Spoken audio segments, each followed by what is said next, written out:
So I'm here with Tammy Isbell, and of course, Greg Bryk, everybody knows, is the most interesting man in the world. Genius. I try Genius. hard. Wow. That's really sweet, Tam. We're off to a good start here. Okay, good. So far, I'm really happy. At the heart of the story, it's about a family.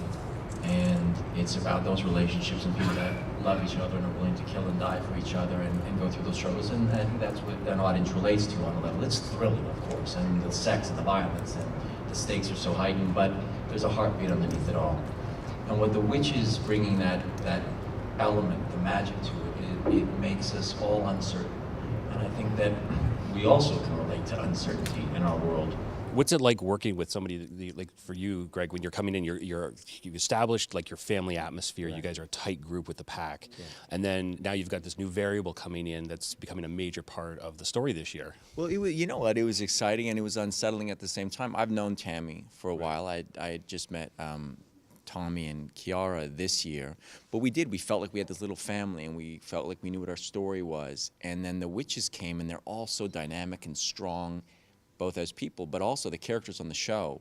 They're just so powerful, and it destabilizes our world in a way that was, as the alpha, the one who wants control over everything, having these other variables was kind of interesting and scary a little bit. Right. Yeah. Well, you got some strong, beautiful ladies coming into this. We all suffer for our art, and some More than others. suffer more grandly than others. Being the new kid on the block is not something that comes easily to me. I wasn't looking forward to that part, but this cast is incredible. And they say the fish stinks from the head down, or at least I've heard that. And so when you've got great producers, it trickles down. So there was no sense of ego. There was no sense of line, here's your club and here's ours. Thank God, because I don't know how I would have dealt with that. So I'm really happy that it was seamless. It was easy. Anytime that there's space to have female voice interjected, I think is a good thing. But for me, less about a political statement. It was more just about paying homage to the books and the storyline, and concentrating on that. And the rest just takes care of itself. The statement of having us there is just written in. The expanded world that Kelly Armstrong created in the book series, there are many other creatures at play, ghosts, vampires, half-demons, and the question was to the cast, who would they like to see in the future join the ranks on the series, if possible? I'd like to see some ghosts in there. Ghosts? Definitely, yeah. I think that Kelly's done such... Are you done? No, I'd also like to see dragons. What was it like coming into a tight-knit group like this, where, in the second season, that these guys have already been doing this for a little while now? What was it like for you? Yeah, well, often, you go on to shows and you don't know anybody, and from the get-go, there's always you never really know what the vibe's gonna be. Right. But luckily enough, and honest to God, from the bottom of my heart, it felt like I was stepping into a family who had open arms and said welcome. And I think that's why the cast works so well together, is because there's no I've been here except for Steven. He has I've been here longer, so I'm more important than you. No. Yeah, exactly. But it was a blessing, and the number one thing as an actor is you want to feel accepted and loved, and it made the work better, I think, for everyone. It's been a wonderful transition for me, just to have more responsibilities as an actor, really. It's been a great learning curve for me.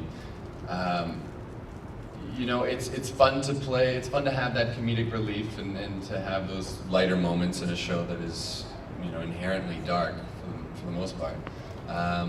But you crave that realism. You crave connecting to something that really resonates in your person.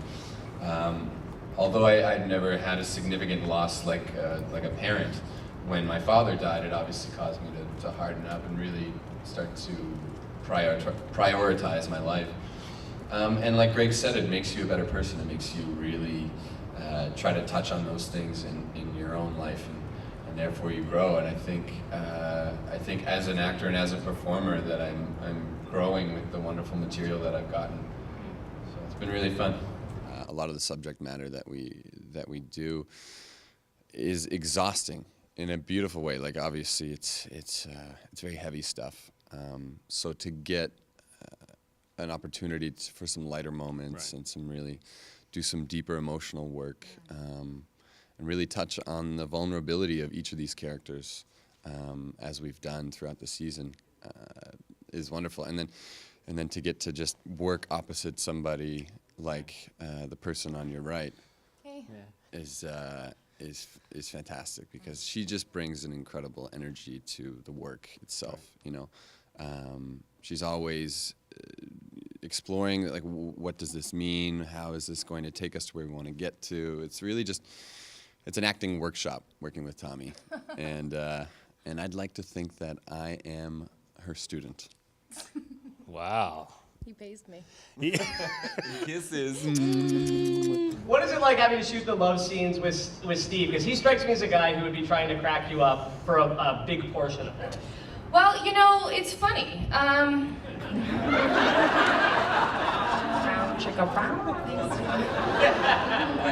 This thing is on. Yeah, I know. What were you thinking? I don't know. Where was that? You know, it's funny that you asked that question, because I think that in every, can you stop taking a fucking selfie? Oh my God. So this is what it's like. Basically, yeah. Exactly. That's awesome. You wanna hang it out, man?